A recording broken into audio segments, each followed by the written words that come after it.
Hey everybody, welcome to Cambodia. This is a country that has two seasons. I know that in America they have 4 seasons, but in Cambodia we only have 2 seasons. We have dry season and we have wet season. And every wet season, you know what it does? It rains every single day. It rains and rains and rains. Cambodia is a very flat country, very, very flat. So we don't have hills and that kind of stuff. So when it rains, you know what happens? It floods. It always floods in Cambodia. Every year it floods. It's a chronic flood situation. And so when it floods in Cambodia, people like to give donations to those who are in flooded homes. And so this is the typical donation that people give. They give you about 10 kilos, 5 to 10 kilos of rice. This is about 20 pounds of rice. So we got some rice here, uncooked rice. And they always give you the cheapest available ramen noodles. And so these are made in Vietnam. They are so nasty, I would never feed them to my own children. But because they're really, really cheap, people love to buy them for people that are in flood situations. And then down here we have sardines. Of course, you buy the cheapest sardines that possibly you can eat, so you do get some meat out of that, and it tastes okay. And they always include a couple of bottles of soy sauce, and soy sauce is very, very high in MSG, sodium, and things like that. So if you have hypertension, which Cambodians have a lot of, this is very bad for you. This also has a lot of MSG in it, and so these are actually not very healthy, but this is the traditional donation that people give. So, you know what? This is the rainy season, so guess what? Homes are flooded right now. And so why don't we just go and give this, and we can show you what it's like to give it to a family.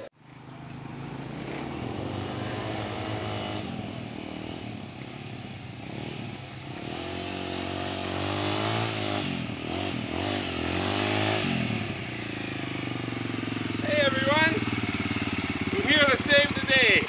We're coming into the wet areas. We're going to give some rice to some people, and we're going to see if that really helps them out.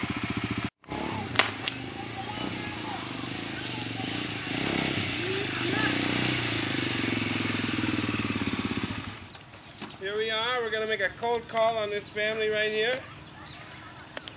We'll see what we think. I haven't prepared anything. I just think it's a pretty miserable house, and so we're going to come up and say hello. I hope my motorcycle doesn't sink. Hello, Ontud. Ontud, you're from the hall, Ontud.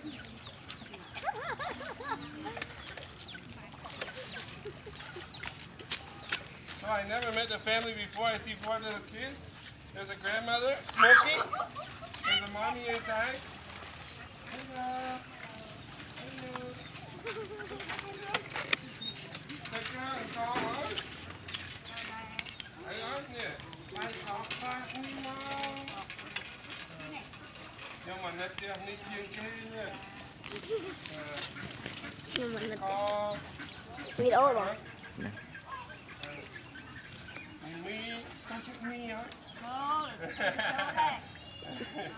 Don't forget the soy sauce. For crying out loud, remember the soy sauce.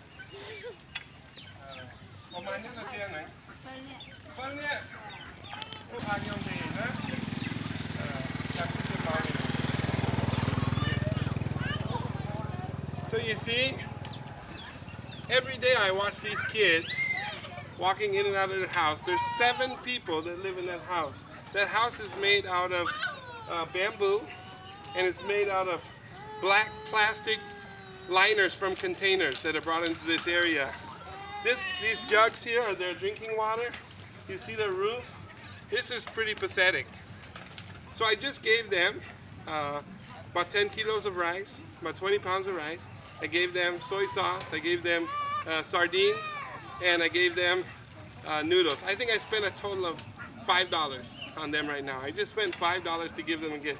This is what everybody gives when they come across these flood situations. So, as I look around though, what's the point?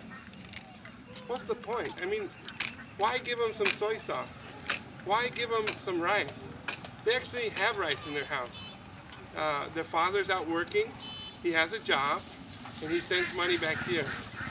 So, is that really what's helpful? We have a couple of situations here. We've got 2 situations actually. There's 2 different kinds of needs. There's chronic needs, and there's acute needs. Acute needs are things that happen when there's like a hurricane that comes through, and you get 10 feet of water in 3 days, and everything's flooded and people's lives are at risk. But this is a chronic need. This isn't an acute need. In Cambodia, we don't have hurricanes. We won't have a big storm, but this is rainy season. 6 months from now, this will be bone dry through here. So the needs that these people have are not acute needs, but they're chronic needs. And so we need to find solutions which are going to help them get out of this situation that they're in. This is a situation they're in 6 months out of every single year. This is nothing new. And it looks good behind the camera to say, wow, I helped these people, I gave them some rice, I feel good inside. But when you look at the situation, does it really help? And honestly, it doesn't help that much. Well, I'm going to go and talk to the family and see if we can come up with something that will actually help them and find a good solution for getting rid of this water. These children play in this water 10, 12 hours a day. And they've got rashes and diseases and all kinds of things. So let's see if we can find a real solution to this. Hi everybody, we have the whole community here. And you can see we've got a river flowing where we've burst the dam now. And they're putting in these culverts across the road. We're going to put across 2 roads now. The whole community's out here because they're so happy about getting the water out of here. These are actually the government officials and the political officials that are down here in the water helping out. So everyone's involved in this, and it's just an amazing fun time. It's a chaotic time, but it's a lot of fun.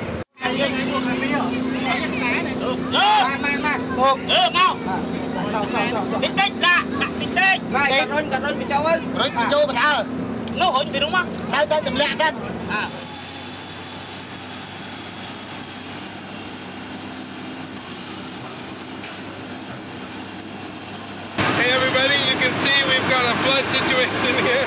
This is only temporary because the dam has been broken, and you see we have one house that's in the way here.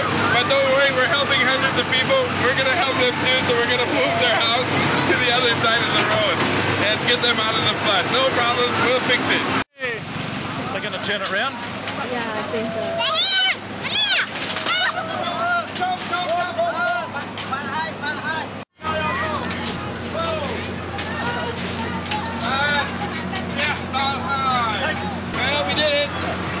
We all moved out all together.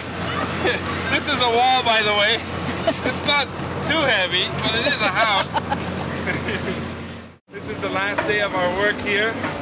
Last night, we probably emptied about 10 or 15 football fields full of water behind this dike that had formed, and we've got these drains going in. They're covering up the drains right now. And I know what you're thinking. You know, is this really a solution for these 500 families? I'm going to tell you how much this costs so that you know. I have an iPhone right here. This whole project that we've done for the last 2 days, that we've done drainage along here, we've drained out, we've helped over 500 people in here. So many families, so many children are going to benefit from this.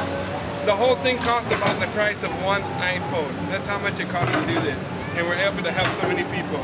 Now think about all the soy sauce, the rice, the small donations that people give. You know, how much money is spent on that?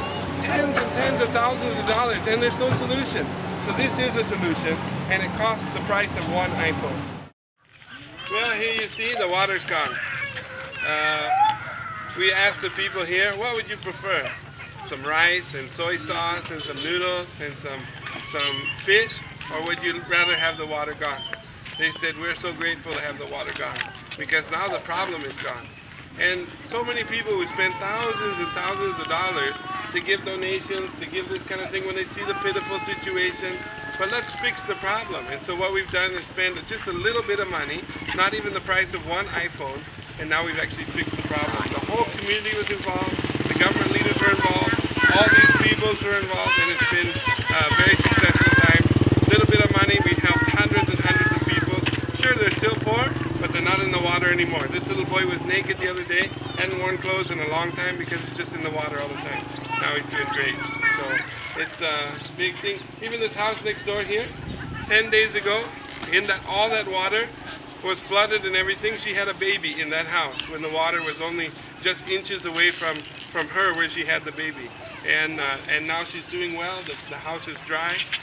It took us a total of 3 days to do all this work. 3 days only. And we solved the problem, which has been a problem for years in this area. So I think we did a good job here, worked together in the whole community, spent a little bit of money, helped a whole lot of people.